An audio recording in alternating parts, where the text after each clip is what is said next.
What's up, Miguel? What's going on, man? How you doing? Good evening to you. We got to try the new filters, man. You know how we do it. What's going on with you? Hey, good evening to you, man. Good evening, good evening. Thanks so much for joining us here tonight. New Black Wall Street Book Club with our Black History Series Part 2. We're actually covering 3 different books during our time here tonight. We'll have an Inventor of the Day. We also have our question of the day, and we also have our main text, which is coming out of the book Defining Moments in History, Reading Between the Lines by Mr. Dick Gregory. So hopefully you guys are ready to rock and roll tonight. What's going on, Lamar Slater? How are you? Thanks so much for joining. Give Facebook, YouTube a little bit of time, let people know that we're here. New Black Wall Street Book Club, where Black folk do read. You put in the book, and we absolutely will find it. Thanks so much for joining us here tonight. So I'll cover the 3 books that we're going through, and I think this was a great time to do this series, just because history is so important. We either learn from it or we don't, and so hopefully we choose to learn from the history that has happened in our past, so that we don't repeat it. Although history does repeat itself because most people don't learn from it. That's what's going on. So we got African American inventions that changed the world. African American inventions that changed the world. So it's about, I don't know, maybe about 100 inventors in here. I'm not quite sure. We also have a book from Dr. Claud Anderson, which is a Black history reader. 101 questions you never thought to ask. And then our third book, which is Defining Moments in Black History by Mr. Dick Gregory, Reading Between the Lies. Reading Between the Lies. Well, we're going to get this show on the road, man. Hit the like button, the share button, the care button, all that stuff. Let us know that you're here. Good evening to you. Those are on Facebook, YouTube, Instagram. Go ahead and say hello. Good evening to you. Time to get the show on the road. You know what time it is. Mr. DJ, hit the music. New Black Wall Street Book Club. Evan Jefferson, brother, much love. Educating, elevating, because in knowledge is the power and we'll never give it up. Literature's for the masses. Where to put your money down, now how to watch your assets. Yeah, uplifting others is a passion. My brother Evan, he will turn it into action. New Black Wall Street Book Club. You should come read with us. Yeah, we comprehend and discuss. If we all just come together, there's no limit for us. Here comes your host, New Black Wall Street. Evan, take it away. New Black Wall Street Book Club. All right, my beautiful people, man, brothers and sisters, thanks so much for joining us here tonight in New Black Wall Street Book Club, where Black folk do read. If you put in the book, we absolutely will find it. I'm your host, ERGJ, your certified financial educator, CEO of ERGJ Enterprises, ERGJ Black Bazaar, and international best-selling author of the book, The Black Billionaires Club. That book there is a study of Black wealth. That book there is a study of the 12 richest Black people in the world today and how they built their wealth. And I just truly believe that if you want to be wealthy, you should study wealthy people.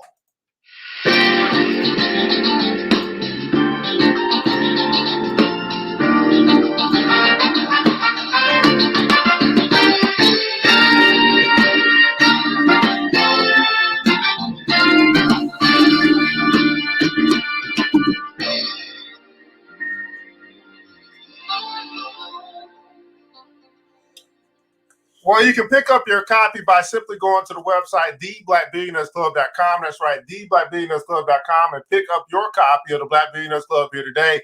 It's a study of the Black wealth, a study of the 12 richest Black people in the world today and how they built their wealth.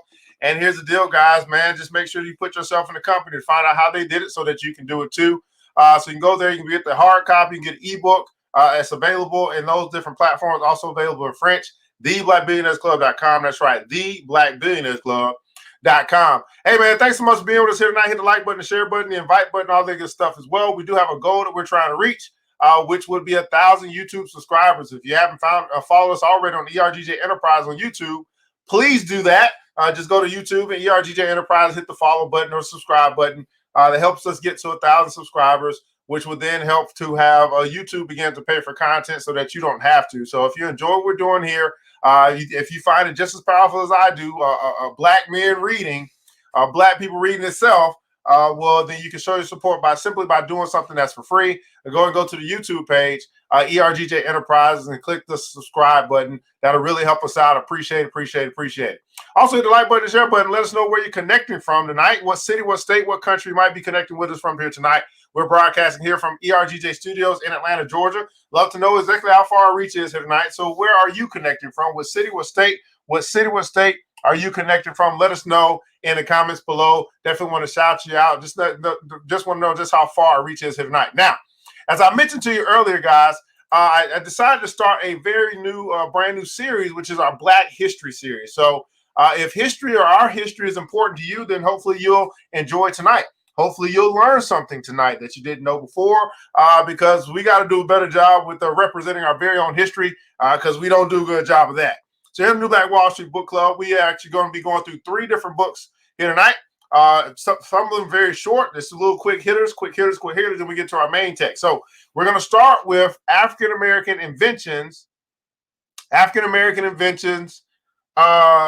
changed the world. African-American inventions that changed the world. And we are going to discuss tonight, to share with you guys, a man named Lewis Latimer. Does anybody know who that is? Hopefully you do. Maybe you don't. If not, you're going to learn about him tonight. Lewis Latimer was an inventor that created something that changed the world. So let's find out about Lewis Latimer right now. So Lewis Latimer, in 1881, Lewis Latimer invented a carbon filament for the incandescent light bulb. His creation made electric lighting more practical and affordable for the average household. He was also directly involved in the invention of the telephone. Latimer patented several other inventions, including an improved railroad car bathroom and an early air conditioning unit. Latimer was inducted into the National Inventors Hall of Fame in 2006. So it took him over 100 years to get into the Inventors Hall of Fame. So Lewis Latimer, born 1848, died in 1928. His background is this. Lewis Latimer was born on September 4th, 1848 in Chelsea, Massachusetts. His parents were slaves who escaped from Virginia to seek freedom in Boston, Massachusetts. His father, George Latimer, was tried in court for being a runaway in an extremely famous case. He was defended by abolitionist Frederick Douglass. After the trial, he was allowed to remain in Boston as a free man. At the age of 15, Latimer enlisted in the Navy to serve in the Civil War. Once the war ended, he returned home to Boston. He taught himself the trade of mechanical drawing while working at a patent law firm. While at the firm, he completed many projects working with the famous inventor Hiram Maxim from the U.S. Electric Lighting Company. Latimer worked closely with inventor Thomas Edison. He also drafted the drawings that Alexander Graham Bell used to patent the first telephone in 1876.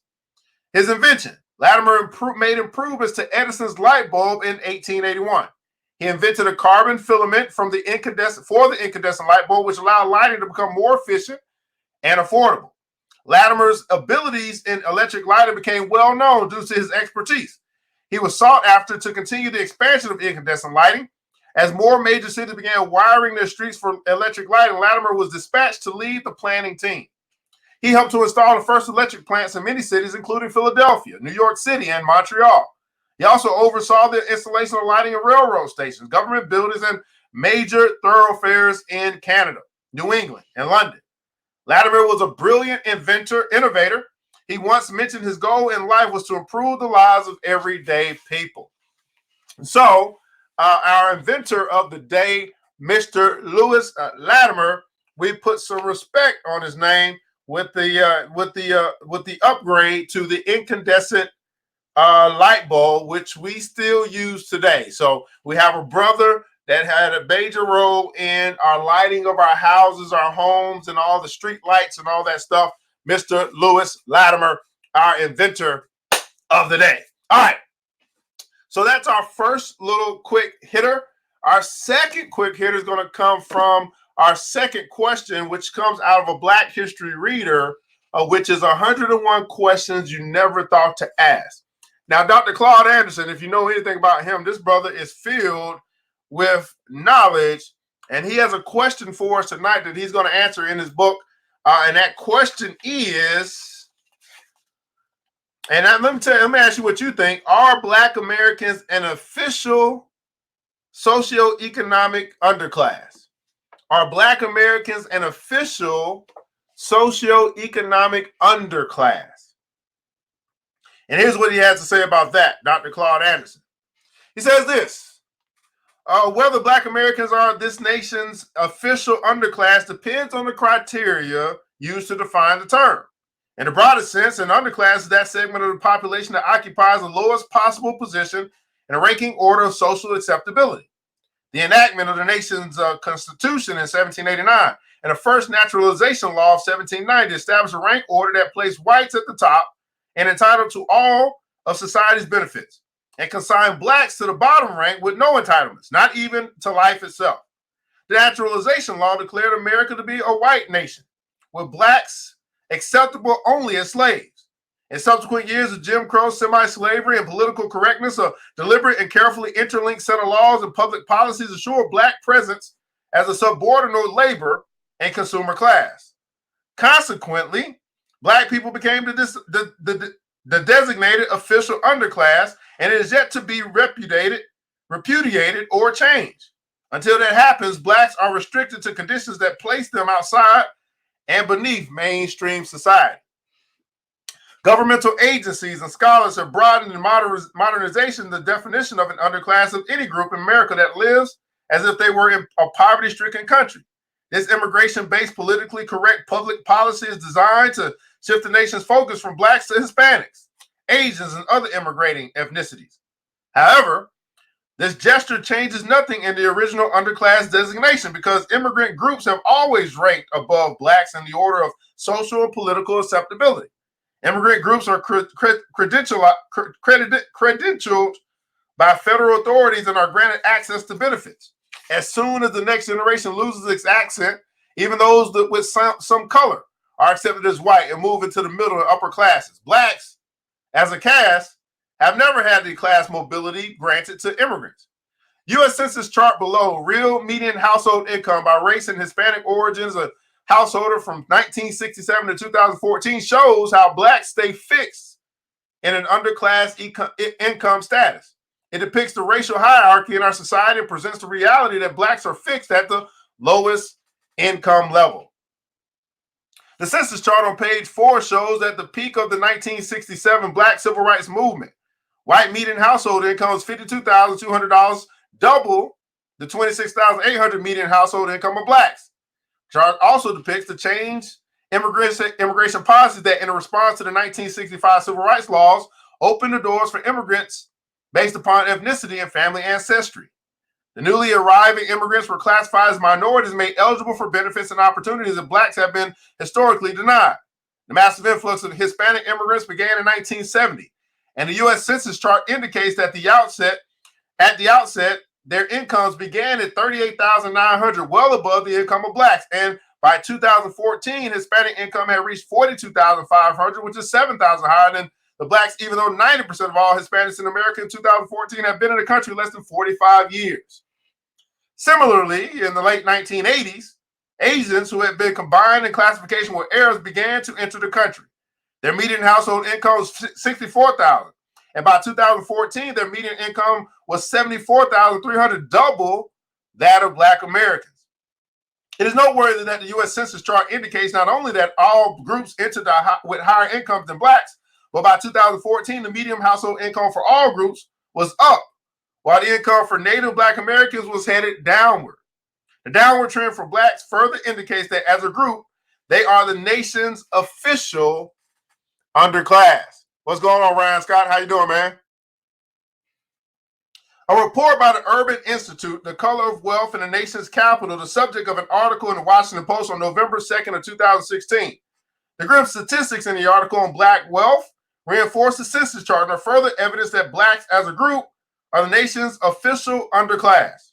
The Urban Institute report pointed out that in the District of Columbia region, the net worth of white households was 81 times that of black households. Whites had a net worth of $284,000, and the net worth of blacks was only $3,500. The disparity was even more stark because within the region, Prince George's County, Maryland was the highest concentration of wealthy and educated blacks in America, yet Hispanic immigrants in the D.C. region have acquired 4 times the net worth of blacks, even though as a group, 90% have been in America and D.C. region barely 40 years. The same bottom rung status applies to blacks in business ownership. wealth accumulation and in the hiring process. A group becomes a permanent underclass when, regardless of individual exceptions that exist, the group remains fixed at the lowest level century after century, regardless of whether the mainstream economy is experiencing boom or bust times. An underclass, the black race, and its members are routinely blamed for their own socioeconomic dilemma. Conservatives argue that black underclass status results from failure to take advantage of limitless social, political, and economic opportunities that this nation offers to all groups. They further postulate that blacks are handicapped in their attitudes, their values, and cultures, and work ethic, which differ from that of mainstream white society. Blacks did not become a permanent underclass on their own. It is critically important that Black Americans understand the disadvantages of an underclass status. By the very nature of this socioeconomic conditions, an underclass is predestined to live at the lowest level of the system as beggars or criminals. Neither civil rights nor social integration can effectively help them to escape from their underclass status. America's ranking order of social acceptability is tightly woven into the nation's psyche. Some group has to be at the bottom. It's not possible for every group to be equal in socioeconomic status. The question is, can blacks muster the mental focus, the resource, and determination to break out and escape after so many years of being frozen at the bottom? If someone steals your car, you want your car back or something of equal value to replace it. Blacks must find a way to recapture what was lost or stolen from them and to use it to escape their constitutionally designated underclass status. Dr. Claud Anderson, guys, question number 2. He states, are Black Americans an official socioeconomic underclass? And I find it very interesting that he said that someone's got to be at the bottom. Someone or some group has got to be at the bottom. And he makes a great case that that blacks are at the bottom, have been at the bottom, and will remain at the bottom unless we find a way to recapture what was lost or stolen and use it to escape our constitutionally designated underclass status. You know what that tells me? Yep, that's right. It ain't fair. And life ain't fair. And that's the bottom line. So that's the Black History Reader from Dr. Claud Anderson. And it's 101 questions you never thought to ask. Hopefully you learned something. I've got like 2 more copies of this book. If you like one, I only got 2 left, I think. So if you like one, let me know. I think it's a $30 book. I think it's going to be well worth the read, but we'll go through a question a day through this series, the Black History series, and just learn more so about politics, about economics, all that good stuff. But nonetheless, guys, we're going to get right into our main topic of discussion here tonight. Our main text is going to be a book by Mr. Dick Gregory. And that book is called Defining Moments in History or Black History, Reading Between the Lies. And tonight's topic is called Searching for Freedom. So if you caught last night's episode, you see that Dick Gregory has a very interesting writing style. And I was really starting to get into it. I said, wow, this brother really can write. So let's see if I can find out where we were so we can get right into this thing here tonight. All right, Searching for Freedom. And it starts out by saying this. I think this is a little quote from him, but it says, it was in the New York Times that there are 1.5 million black men missing. They are not in jail. I couldn't imagine where they were until I saw the movie Get Out. How many guys saw the movie Get Out? He said he couldn't imagine where they were until he saw the movie Get Out. So he is saying that movie Get Out was a very, very thought-provoking movie for him. I believe that was a movie written by Jordan Peele, I believe. How many guys saw that movie Get Out? So Searching for Freedom. Let's read. All right, so everyone knows that slavery wasn't right. Not just human slavery, but all forms of slavery are wrong. Folks that own dogs and cats and other animals should recognize that they are practicing a form of slavery. Every time we go to the zoo, we condone slavery. The same universal God that made me and you also made dogs, cats, elephants, and gorillas. Straight up. When you own a dog, you determine when it's going to mate, when it's going to pee, when it's going to eat, when it's going to take a crap. You have to see that slavery. Because once you start off with that, the idea of something as being underneath you, You're lost. I tell people, you'll find out on Judgment Day. You'll see a slave master, and you will all be in the same room waiting to get that train, waiting to get that train to hell. When you submit to another human being and let him do something to you that violates God, violates the universe, during the slave trade, hundreds of thousands of Africans jumped off the ships, carrying them and died. Our revolts against slavery are what I like to focus on, as well as the ways slavery psychologically impacted all of society. Think about it. Somebody comes over to where you're living, someone you've never seen, because most of you have never seen white folks. They come there to steal your children and send you, the dad, to one place, the mama someplace else, and the brother yet someplace else. During slavery, the women were of equal value to the men. Listen, there isn't another man in the world besides the black man who looks at his woman and says, I'm going to get some of that booty. Have you ever heard that word used referring to a woman of another race? You know what it means? The loot the pirate takes off the ship is called booty. So this woman who's never been liberated, we call what she has booty.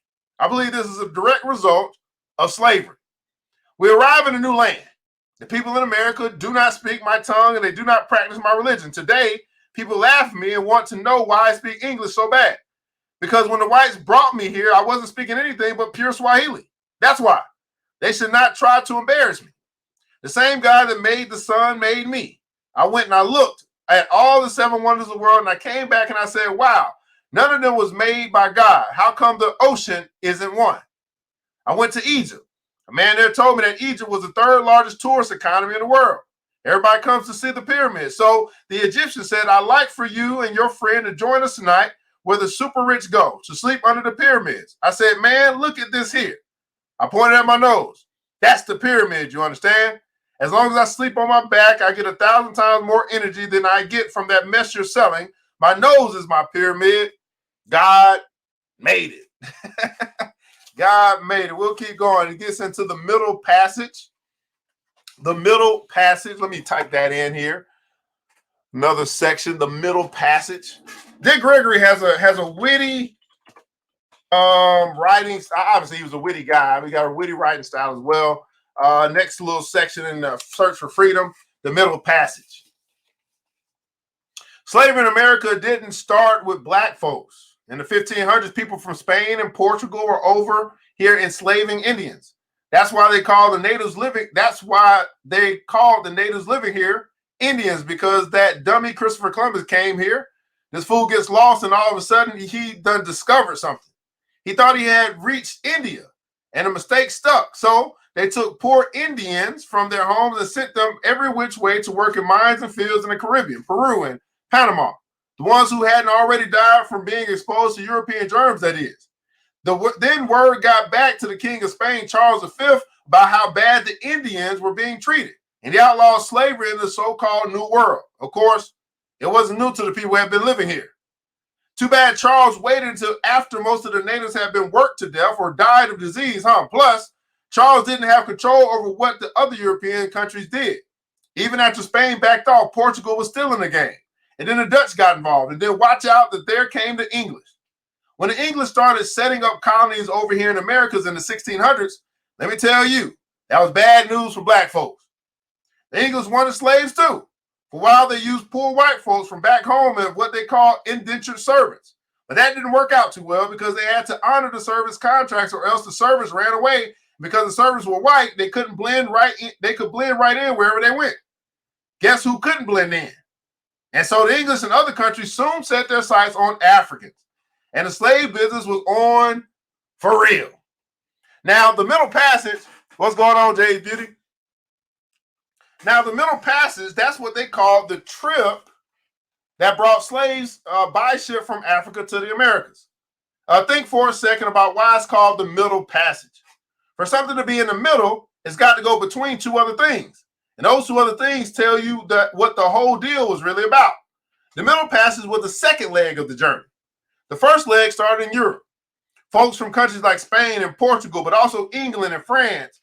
The same folks we think of today when we think of great style and good manners, they went to Africa and traded some cheap mess that they made for live Africans.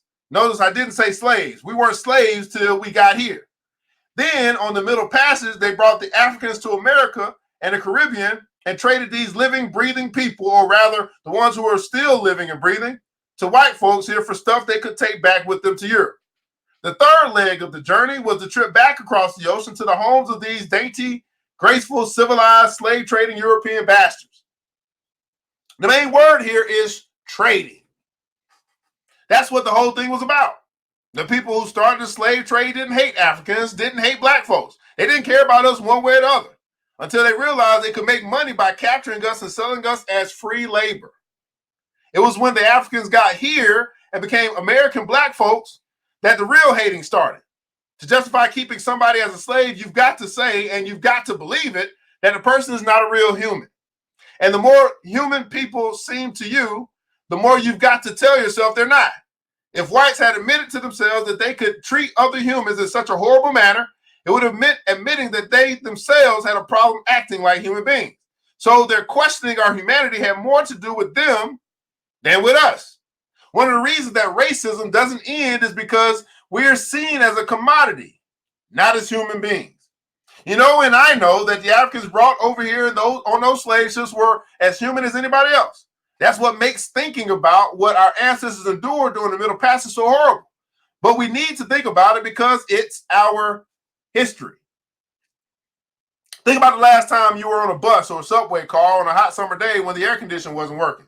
You're squeezed in like socks in a drawer fresh from the laundry, except fresh is not the right word. The man in front of you is sweating like a farmer. The man behind you smells like he took a bath in the pig manure. And pretty soon you get so sweating and smelling your own self. Now imagine that instead of sitting or standing up, you're all lying down. Imagine that instead of just starting and stopping like a bus or subway usually does, this thing you're on rises and falls like a roller coaster, making you sick to your stomach. And imagine that your stop never seems to come. An hour passes, a day, a week, 2 weeks, but your stop still doesn't come. Then when it does come, you can't get off because you're shackled to the man next to you. Maybe you start talking to each other. Pretty soon you're both crying because neither one of you knows where you're going or what's going to happen when you get there or whether you'll ever see your wife or son or daughter or mother or brother again. Then you notice that you've been doing all the talking and it's been a while since your new friend said anything. Maybe he's sleeping. Then you realize that no, he's not sleeping. He's dead.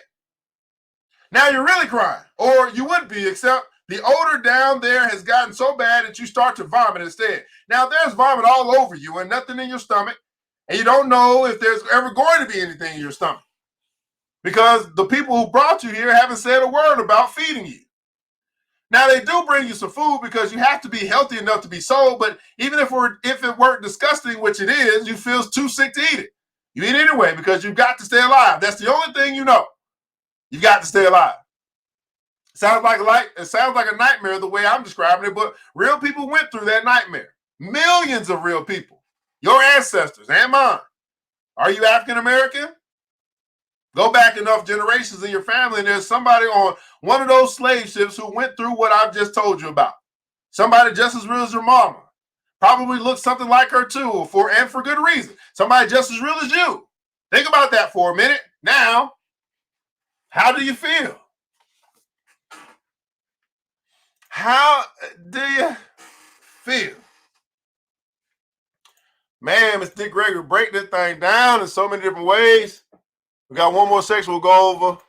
It's called Money and Slavery. Money and Slavery. Oh.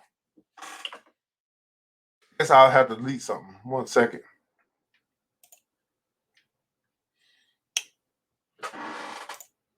Money and slavery. And that's just something to think about, isn't it? That is something to think about. What's going on? All right, money and slavery. Again, defining moments in Black history or in history, reading between the lines. Dick Gregory, just a phenomenal man who wrote this book, and I figured we'd pay homage to him by reading through the way that he thought and the way that he portrayed or the way he conveyed messages to the people. Money and slavery. When it comes to slavery, what people don't think about is this. Most people who were buying slaves didn't have big money to buy them by the thousands. So who put me on the boat and brought me here? It was the big money folks. There was another group that sold slaves like somebody today sells cars. Let's say you and your brother have a car dealership. You buy the cars from the automaker and I come and buy them from you. The bankers lend you the money to get the cars from General Motors. You paid for the cars and you sell one to me. Slavery was like that. One guy bought slaves and sold them to another guy. But the part that's left out is whom did the first guy buy them from? Who was the General Motors of the slave trade? For that, you've got to go to Europe, Portugal, England, France, and the Netherlands. They're the ones who came up with the idea. They're the ones who explored the routes to Africa, who brought the slaves from West Africa or else just took them, and who then went from there to the Americas. They were the ones to make the first profits. The Americans who brought the slaves made a profit too because they turned around and sold them. The ones they sold them to also made a profit because the slaves did their work for free. But the real profits made in America off slavery went other places. Banks handled the money from the slave profits, and slave owners paid insurance companies in case something happened to the slaves. And money men in the North made a fortune by investing in those banks and insurance companies. In other words, the wealth of America was built on our backs. Many of those companies are still around. J.P. Morgan, New York Life, Aetna, Lehman Brothers, and a whole lot more. Their money has been passed down from generation to generation of white descendants, and people are born into those families while wealth they didn't do a thing to earn. That's where real white guilt comes from. Meanwhile, you and I are born without a pot to piss in or a window to throw it off of. Tell that to the next person who asks you, slavery's been over for 150 years. How come black people still don't have anything? What's wrong with you? The continuing inequality can make us angry sometimes. Let's not take it out on one another and our community. We need to struggle together, not against each other. We need to struggle together and not against each other. We got time for some more. I'm going to keep on going. All right, we're still in the search for freedom, guys. And I am going to keep on going here because I want to make sure we get enough good reading in as we're going through defining moments. This next section is called Nat Turner's Revolt. So, in case you guys don't remember from yesterday, as we went through the introduction, Dick Gregory is a well-traveled man who has kind of had firsthand experience with so many different people, and he's been a part of all these different movements through his 80+ years of living. And I figured, why not get some history from a man who experienced history and decided to write a little bit about it. We built the country land. You got Negroes that's still afraid to make master mad. Yeah, I know, right? So this is called Nat Turner's Revolt. So maybe we're gonna learn a little bit about Nat Turner. Let's keep going. Let's read. Hit the like button, share button if you care. If you know somebody's like really wants some real history, this might be a good little broadcast for him. Nat Turner's Revolt. Let's read. Here's an example of how a white racist system can take something we ought to be proud of and turn it against us, use it to mess up our minds. Now, believe me, I'm not taking anything away from Nat Turner. More people should name their children Nat Turner instead of naming them after football players. Today, 150 some years after the end of slavery, some black folks' minds are still messed up, but it's not our fault. Anybody's mind would be off if all they heard for hundreds of years was that they were nothing. But Nat Turner, that man was living in slavery, but he didn't take his cues from the oppressor.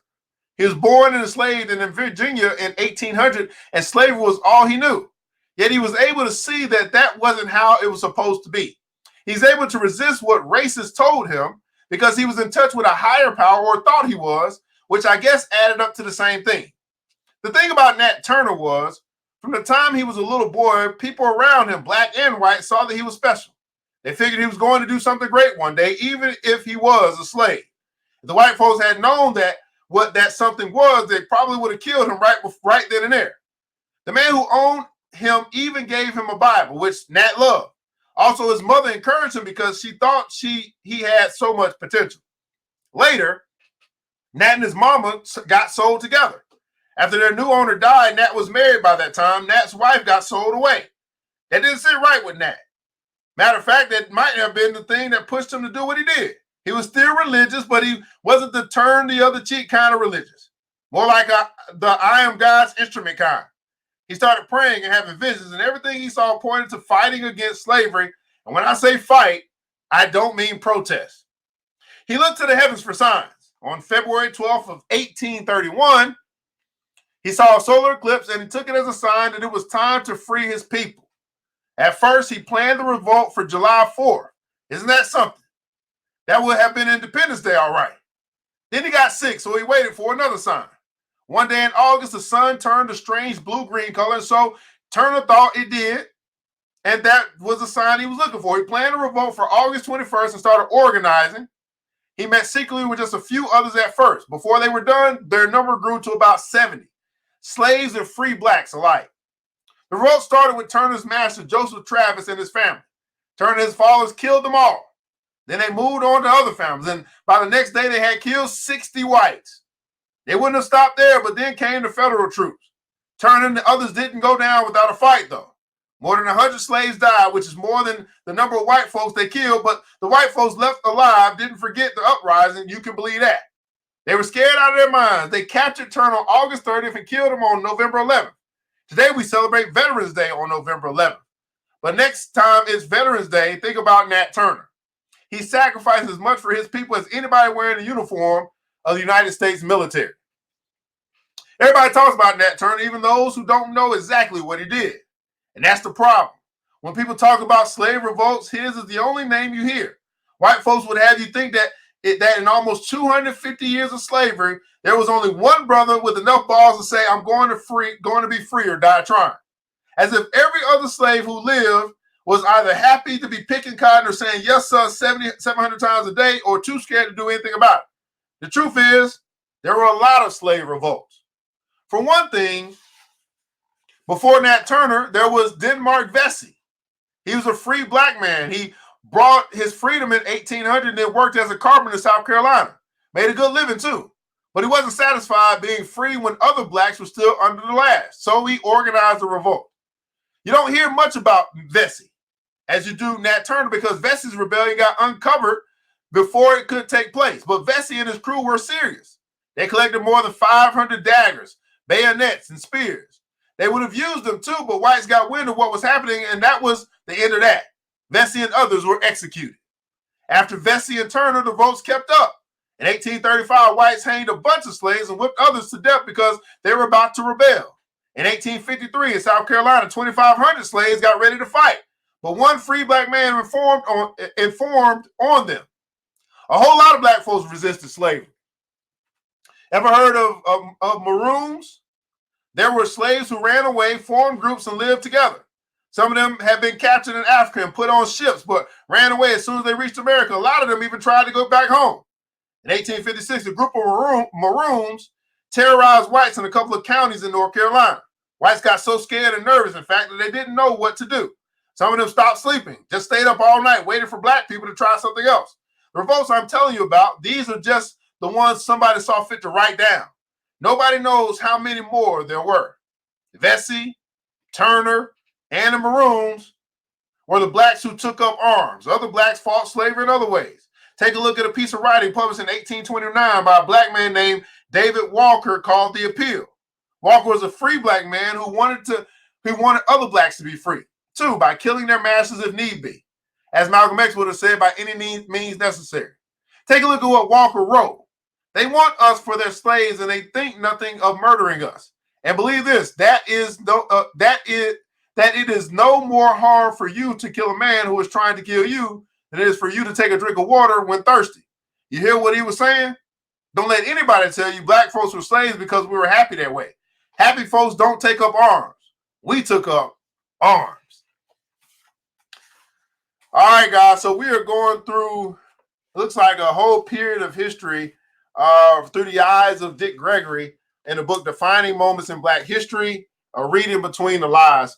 And again, I just think that in the Black History series, for those that are interested in actually getting a different perspective, getting some knowledge, getting some learning. I think this would be a great series for you guys as we're in Black History Month, the New Black Wall Street Book Club.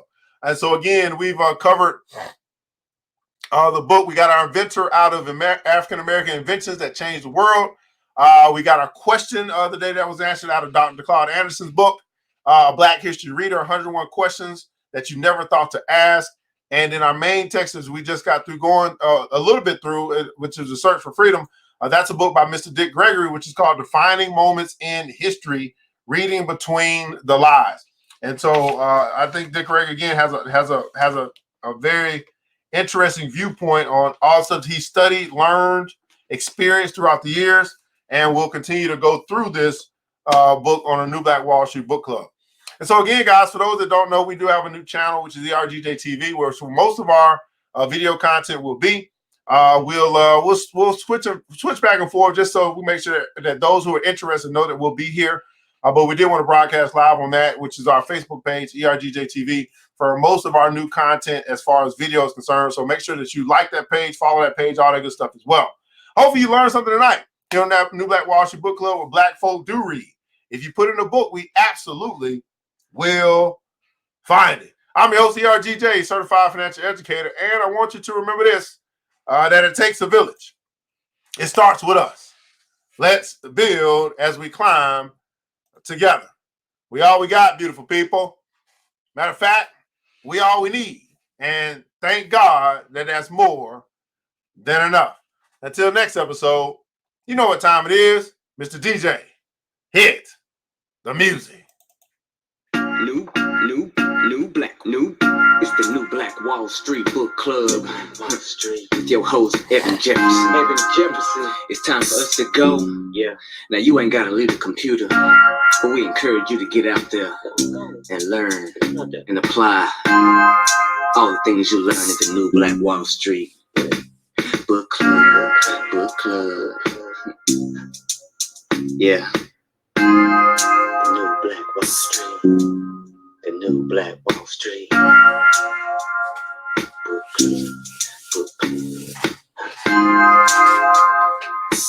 Club.